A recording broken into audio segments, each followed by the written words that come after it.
Hello everyone. दोस्तों, as you know हमारा UP TGT और पीजीटी का एग्ज़ाम पास ही है, तो अकॉर्डिंगली हम कुछ ऐसी चीज़ें आपके लिए रेडी कर रहे हैं जो आपको वहाँ पर रेडी क्वेश्चन ही एग्ज़ाम में मिलेंगे। तो आपने देखा होगा यूपी टीजीटी पीजीटी कॉमर्स के लिए स्पेशली मैं आपके लिए क्वेश्चंस दूंगा। आपने नोटिस किया होगा कि बहुत सारे क्वेश्चंस, लगभग 7-8 क्वेश्चन इस तरह के आते हैं जिसमें हमें जनरली ट्रेडिशनल और मॉडर्न अप्रोच के बेसिस पर अकाउंट्स की क्लासिफिकेशन पूछी जाती है। तो उन्हीं के बेसिस पर अब हम आपको कुछ ऐसी चीजें बताएंगे, अगर आप 10 या 12 मिनट इसको ठीक से फोकस करोगे तो आई एश्योर कि आपके 8-10 क्वेश्चन जो इस तरह के आते हैं आप उन्हें इजीली कर पाओगे। जो भी बच्चे यूपी टीजीटी पीजीटी के लिए अपियर हो रहे हैं वो सभी बच्चे ऑब्वियसली कॉमर्स बेस होंगे, तो वो ये तो बेटरली जानते हैं कि एसेट्स लायबिलिटीज वगैरह क्या होती हैं। स्टिल मैं उनको कुछ चीजें और तरीके से बता देता हूं। आप लोगों ने हमेशा से पढ़ा है कि अकाउंट्स की दो अप्रोच होती हैं। एक होती है ट्रेडिशनल अप्रोच और एक होती है मॉडर्न अप्रोच। आप सभी अच्छे से यूज करते हैं ट्रेडिशनल और मॉडर्न अप्रोच को, और बेसिकली आप जो यूज कर रहे हो मॉडर्न अप्रोच यूज कर रहे हैं। तो मैं आपको पहले मॉडर्न अप्रोच के साथ ही बात करूंगा। मैं वीडियो को बहुत लंबा नहीं ड्रॉ करूंगा, आप बस इसमें फोकस बनाएंगे और मैं हद करके 12 से 15 मिनट में अपना सारा कंटेंट शेयर कर दूंगा आपसे। तो first I am sharing with you modern approach.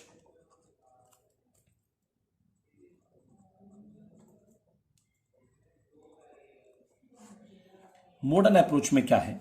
Modern approach में अकाउंट्स को 5 कैटेगरी में ले जाया गया।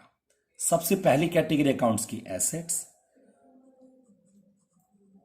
दूसरी कैटेगरी अकाउंट्स की लायबिलिटी, तीसरी कैटेगरी अकाउंट्स की एक्सपेंस, फोर्थ कैटेगरी रेवेन्यू और फिफ्थ कैटेगरी आपकी कैपिटल। तो अकाउंट्स की 5 कैटेगरी बनाई गई। आप सभी जानते हैं एसेट्स क्या होता है, जिसे हम अपनी नॉर्मल लाइफ में प्रॉपर्टी बोलते हैं, वही चीज बिजनेस में एसेट्स बन जाती है। आपके पास घर है, आपकी प्रॉपर्टी है, लेकिन जब हम बिजनेस की लैंग्वेज यूज करते हैं, कॉमर्स की लैंग्वेज यूज करते हैं, तो वो चीज क्या बन जाती है? एसेट्स। तो एसेट्स से कुछ एग्जाम्पल मैं आपके सामने लिख देता हूं, जैसे cash in hand, cash at bank, plant and machinery, land and building, furniture and fixtures या फर्नीचर एंड फिटिंग्स के नाम से भी दिया होता है। दोस्तों, आप ये सभी नाम जानते हैं, कोई ऐसी बातें नहीं है कि आप फर्स्ट टाइम पढ़ रहे हैं, आप ये सब बहुत अच्छे से जानते हैं। इन्वेस्टमेंट, कोई भी वर्ड जिसके आगे प्रीमाइसेस लिखा है, कोई भी वर्ड जिसके आगे प्रॉपर्टी लिखा है। मोटर व्हीकल, दोस्तों जो घोड़े, कुत्ते, हाथी, भैंस होते हैं, इनको भी तो बोलते हैं लाइव स्टॉक। इनको क्या बोलते हैं? Live stock. ये भी एसेट्स की कैटेगरी में ही आता है। स्टॉक, जिसका नाम एक इन्वेंट्री होता है, स्टॉक को हम क्या बोलते हैं? इन्वेंट्री। ये भी स्टॉक की कैटेगरी में आता है। अपार्ट प्रीपेड एक्सपेंस और accrued income, don't forget this. Prepaid expense, accrued income, ये दोनों भी एसेट्स होते हैं। प्रीपेड एक्सपेंस जो हमने ड्यू होने से पहले पे कर दिया, और एक्रूड इनकम जो अर्न तो हो गई है लेकिन अभी तक रिसीव नहीं हुई है। तो ये आपकी कुछ एसेट्स की कैटेगरी है। इन्हीं में मैं कुछ इंटेंजिबल एसेट्स भी आपको लिख के दे देता हूं। वो भी एसेट्स ही होते हैं, लेकिन वो इंटेंजिबल, जो आपको दिखते नहीं है। आप सबने गुडविल सुना है, patent, trademark, software, know how, ये सब हमारी कैसी एसेट्स है? इंटेंजिबल, जो दिखती नहीं है लेकिन वैल्यू पोजेस करती हैं। अब आती है बात लायबिलिटी की। आप सभी लोग जानते हैं लायबिलिटी क्या है। लायबिलिटी होती है हमारी ऑब्लिगेशन, जो कुछ भी हमें बाहर वालों को देना होता है, जो कुछ भी बिजनेस को देना है। लोन, लोन से बड़ी लायबिलिटी क्या है? लोन से बड़ी कोई लायबिलिटी नहीं है। अच्छा, मैं एक नाम और लिख देता हूं एसेट्स में, डेटर्स का, और एक रिसीवेबल। रिसीवेबल, जिसके आगे भी रिसीवेबल वर्ड लिखा है, वो सब एसेट्स हैं। लोन लायबिलिटी है, क्रेडिटर्स जिनसे हमने उधार सामान खरीदा है, हमारे सप्लायर लोग, ये लायबिलिटी है। बैंक ओवरड्राफ्ट, अगर आपने बैंक से एक्सेस अमाउंट निकाल रखा है, तो अगर आपने बैंक से एक्सेस अमाउंट निकाल रखा है, बच्चे जो करंट अकाउंट होल्डर होते हैं उन्हें बैंक एक स्पेशल ऑफर क्या स्पेशल परमिशन होती है कि वो अपनी लिमिट से कुछ एक्स्ट्रा ड्रॉ कर सकते हैं, तो debt is known as bank overdraft. और डिबेंचर भी आपकी लायबिलिटी है, शेयर की तरह होते हैं डिबेंचर, लेकिन याद रखने हैं जो वो दो ये वर्ड है, एक तो आउटस्टैंडिंग एक्सपेंस, ये मत भूलना, और एक एडवांस इनकम, ये मत भूलना। ये दोनों हमारे लिए क्या है, लायबिलिटी है, इन्हें कभी मत भूलना। मैं इनको बॉक्स में मेंशन कर रहा हूं क्योंकि ये इंपॉर्टेंट कंटेंट में से आपके लिए रहेगा। अभी हम फर्दर करते हैं बात एक्सपेंसेस के ऊपर। एक्सपेंसेस बच्चे बिजनेस के जो भी खर्चे होते हैं, रेवेन्यू जनरेट करने के लिए बिजनेस को बहुत सारे खर्चे करने पड़ते हैं, तो उनके तो बहुत सारे नाम है। जैसे बिजनेस अपने वर्कर को वेजेस मजदूरी देता है, बिजनेस अपने वर्कर को सैलरी देता है, बिजनेस में एडवर्टीजमेंट नाम के खर्चे भी होते हैं, बिजनेस में डेप्रिसिएशन भी लगता है, आपको पता है फिक्स एसेट्स की वैल्यू में टाइम के साथ साथ कमी आती है, जैसे कार है, कार की वैल्यू 1-2 साल बाद बदल जाती है, तो डेप्रिसिएशन बोलते हैं उसको। आप जानते हैं बिजनेस में रिपेयर वगैरह पे भी खर्चा होता है, रिपेयर्स। आपको पता है परचेज भी होता है, गुड्स परचेज करते हैं बिजनेस में। बैड डेप्ट्स क्या होता है बच्चे, जो पैसा डूब गया, जो पैसा मर गया, जो पैसा रिसीव नहीं होगा डेटर से, उन्हें हम बैड डेप्ट्स बोलते हैं। कैरेज, ट्रक वगैरह किराया जिनसे सामान आता है, कार्टेज, बुग्गी वगैरह, तांगा। फ्रेट मीन्स कागज भी होता है, शिपिंग को भी फ्रेट बोलते हैं, लेकिन खर्चे ही होते हैं बच्चे। Carriage inward, cartage inward, freight inward या आउटवर्ड भी हो सकते हैं। इनवर्ड होते हैं सामान लाने के लिए, आउटवर्ड होते हैं सामान भेजने के लिए, लेकिन होते खर्चे ही हैं। और खर्चों के नाम, ड्राइंग्स आपने पर्सनल यूज के लिए निकाल लो बिजनेस से, या कोई भी खर्चा पेड कराओ, इंटरेस्ट पेड, ये एक्सपेंसेस के नाम है। एक्सपेंसेस तो दोस्त बहुत ब्रॉड है, मैं कहां तक उनके नाम लिखूंगा, अभी तो दुनिया भर के एक्सपेंसेस बचे हैं, अगर मैं सब सारे थोड़ी ना आपसे बोलूंगा। ट्रैवलिंग एक्सपेंस है, पोस्टेज एंड टेलीग्राम है, प्रिंटिंग स्टेशनरी है, तो ये सब एक्सपेंसेस ही होते हैं। अब आती है बात रिवेन्यू, जो भी बिजनेस कमाता है। सेल से बड़ा कोई रिवेन्यू नहीं होता, सेल से बड़ा कोई रिवेन्यू नहीं होता। और बाकी इंटरेस्ट रिसीव्ड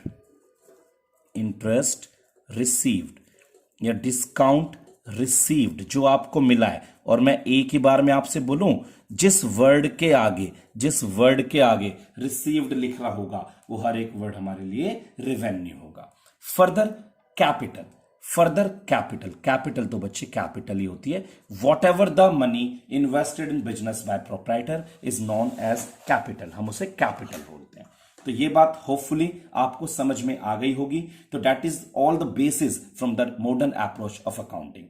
अब हम फर्दर डिस्कस करेंगे ट्रेडिशनल अप्रोच, और जो मैं आपको वहां बताऊंगा, थोड़ा सा बस आपको थोड़ी देर फोकस करना है मेरे साथ, क्योंकि जो क्वेश्चन बनेगा वो आपसे यहीं से बनेगा, ट्रेडिशनल अप्रोच से ज्यादा चांसेस इसी के होंगे दोस्तों।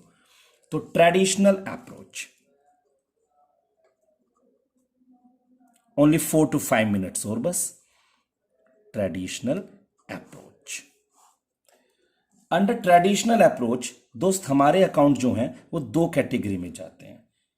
एक तो होते हैं पर्सनल, ध्यान से समझना, और एक होते हैं इम्पर्सनल। एक होते हैं पर्सनल, एक होते हैं इम्पर्सनल। जो पर्सनल होते हैं उनमें नोबडी कैन इंटरफेयर। जब नाम ही पर्सनल है, इसका मतलब कोई इनमें इंटरफेयर नहीं कर सकता। जैसे कोई डेटर है या कोई क्रेडिटर है, इनके नाम होते हैं ना, राम श्याम, यानी कि कोई भी नाम दिया हो, किसी का भी कोई भी नाम दिया हो। आपके कैपिटल अकाउंट, कैपिटल मालिक की पर्सनल होती है, मालिक बिजनेस से ड्राइंग कर ले, ये सब पर्सनल होते हैं। बैंक अकाउंट, किसी के बैंक अकाउंट में आप इंटरफेयर कर सकते हैं क्या? बिल्कुल नहीं कर सकते हैं। तो ये सब कैसे हैं? ये सब पर्सनल अकाउंट है। अब इम्पर्सनल, ये 2 तरह के होते हैं। इसमें एक रियल होता है, एक नॉमिनल होता है। एक रियल होता है और एक नॉमिनल होता है। रियल में क्या क्या आते हैं? ऑल एसेट्स, सारी एसेट्स रियल नेचर की होती हैं, सारी एसेट्स रियल नेचर की होती हैं। मैंने आपसे पूछा लैंड एंड बिल्डिंग क्या है, आप बोलोगे सर लैंड एंड बिल्डिंग तो एसेट्स होता है, लेकिन एसेट्स तो दोस्तों वो मॉडर्न अप्रोच में होता है ना। अगर हमें पूछना हो ट्रेडिशनल में क्या है, आप बोलोगे सर रियल अकाउंट का नेचर है उसका, ठीक है ना। लैंड एंड बिल्डिंग का रियल अकाउंट का नेचर है। तो रियल में क्या आते हैं, सारी एसेट्स, लेकिन ध्यान रखना है, समझना है कुछ। बैंक है जैसे बैंक अकाउंट, वैसे एसेट्स होता है। अगर आप मॉडर्न अप्रोच की बात करो तो बैंक अकाउंट क्या होता है, एसेट्स होता है, लेकिन यहां पर्सनल है। तो ऐसा भी नहीं कि सारी एसेट्स को आप रियल बोल दोगे। तो डेटर्स वगैरह को, बैंक वगैरह को छोड़कर बाकी सारी एसेट्स का नेचर कैसा होता है, रियल अकाउंट का होता है। ठीक है दोस्तों। नॉमिनल एक्सपेंसेस, नॉमिनल में क्या आता है, ऑल एक्सपेंसेस एंड लॉसेस, सारे खर्चे और loss, and all income and gains, सारी इनकम और फायदे। मान लो मैंने आपसे पूछा बैड डेब्ट्स, आपको पता है बैड डेब्ट्स आपका लॉस है, बैड डेट आपका नुकसान होता है। तो बैड डेट नुकसान होता है, वहां तो एक्सपेंस में आया था, अभी अभी जो मॉडर्न अप्रोच पड़ी थी वहां एक्सपेंस था, लेकिन ट्रेडिशनल में ये बैड डेट्स किस में आएगा, नॉमिनल नेचर में आएगा। किस में आएगा, नॉमिनल नेचर में। ठीक है बच्चे, तो आपको ये बात समझ में आ गई, पर्सनल, रियल और नॉमिनल क्या होते हैं। मैंने आपसे बोला सेल, आप बोलोगे सर सेल तो रिवेन्यू होता है, रिवेन्यू तो इनकम होती है, और इनकम भी नॉमिनल नेचर की होती है। तो आप इजीली कैटेगराइज कर देंगे। Now the most important thing of the chapter, ये जो पर्सनल अकाउंट होते हैं ये दोस्तों तीन कैटेगरी में जाते हैं। ये तीन कैटेगरी में जाते हैं। एक नेचुरल पर्सनल, एक आर्टिफिशियल पर्सनल, और एक रिप्रेजेंटेटिव पर्सनल। तो पर्सनल अकाउंट हमारे तीन कैटेगरी में जाते हैं, नेचुरल पर्सनल, आर्टिफिशियल पर्सनल और रिप्रेजेंटेटिव पर्सनल। आप बोलोगे सर नेचुरल पर्सनल में क्या आता है, बच्चे मैं बोलूंगा ह्यूमन बींग्स आते हैं। ह्यूमन बींग्स, जो भी ह्यूमन बींग्स हैं वो सब इसमें आते हैं। जैसे राम हो गया, मोहन हो गया, तो किसी भी इंसान का नाम वो कैसा है, वो नेचुरल पर्सनल है। Okay sir. Then artificial personal sir, मैं बोलूंगा फर्म के नाम, फर्म के नाम, बिजनेस के नाम। जैसे मेरे एकेडमी का नाम है एजुकेशन हब, तो एजुकेशन हब क्या है, आर्टिफिशियल पर्सनल है। मैंने कहा रिलायंस इंडस्ट्रीज, रिलायंस इंडस्ट्रीज किसने देखा है, किसी ने नहीं, आर्टिफिशियल पर्सनल है। चलो ये बात तो आपको पता चल गई। Now you will say sir ये कौन सा होता है, रिप्रेजेंटेटिव पर्सनल। मैं आपसे बोलूंगा when any prefix or suffix is added to nominal account,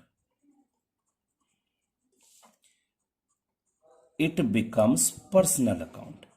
आप कहोगे सर क्या कहना चाहते हो आप, ये बेटा प्रीफिक्स उपसर्ग होता है, सफिक्स प्रत्यय होता है, और आप लोगों ने पढ़ा है प्रीफिक्स क्या होता है, जो पहले लगाते हैं, और उपसर्ग, उपसर्ग बोलते हैं प्रीफिक्स को, और प्रत्यय जो बाद में लगाते हैं। बचपन में आप पढ़ते थे ना कि उपसर्ग लगाकर शब्द बनाओ, आप बोलते थे उपकार, उपमा, यानी पहले जो लगाते थे शब्द हम, और सफिक्स लगता है बाद में। तो जैसे मैं कह रहा हूं जब किसी नॉमिनल अकाउंट में, जब किसी नॉमिनल अकाउंट में प्रीफिक्स या सफिक्स लगते हैं तो वो पर्सनल बन जाते हैं। कौन से, रिप्रेजेंटेटिव।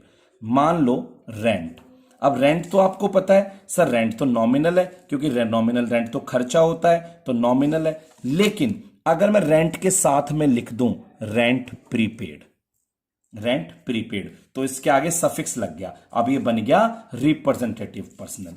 अगर मैं आपसे बोलूं आउटस्टैंडिंग सैलरी, अगर मैं आपसे बोलूं आउटस्टैंडिंग सैलरी, तो आउटस्टैंडिंग सैलरी, आउटस्टैंडिंग सैलरी क्या बन गई हमारा, वैसे तो सैलरी एक्सपेंस होता है, हम वर्कर को देते हैं, लेकिन आउटस्टैंडिंग इसका आगे प्रीफिक्स लग गया है, तो ये क्या बन गया, नॉमिनल बन गया है। तो ध्यान रखना, किसी भी नॉमिनल, ये पर्सनल बन गया है, किसी भी नॉमिनल के आगे, किसी भी नॉमिनल अकाउंट में अगर प्रीफिक्स या सफिक्स लगेगा तो वो पर्सनल बन जाता है। ठीक है दोस्तों, लास्ट बस 30 सेकेंड और। गोल्डन रूल्स आपने पढ़े हैं, रियल अकाउंट का गोल्डन रूल है debit what comes in, and credit what goes out. Nominal account का रूल है debit all losses and expenses, सारे लॉस और एक्सपेंस हमेशा डेबिट होंगे, and credit all income and profits. वैसे मैं जानता हूं आप सभी कॉमर्स वाले बच्चे, तो ये तो आपके लिए बहुत छोटी बातें हैं, लेकिन स्टिल कुछ लोग जैसे पढ़ाई छोड़ चुके होते हैं, मैं उनको हेल्प करने के लिए सपोर्ट कर रहा हूं। और बाकी best of luck to all of you, क्योंकि आप सभी बहुत इंटेलिजेंट हैं और बहुत क्षमता वाले हैं।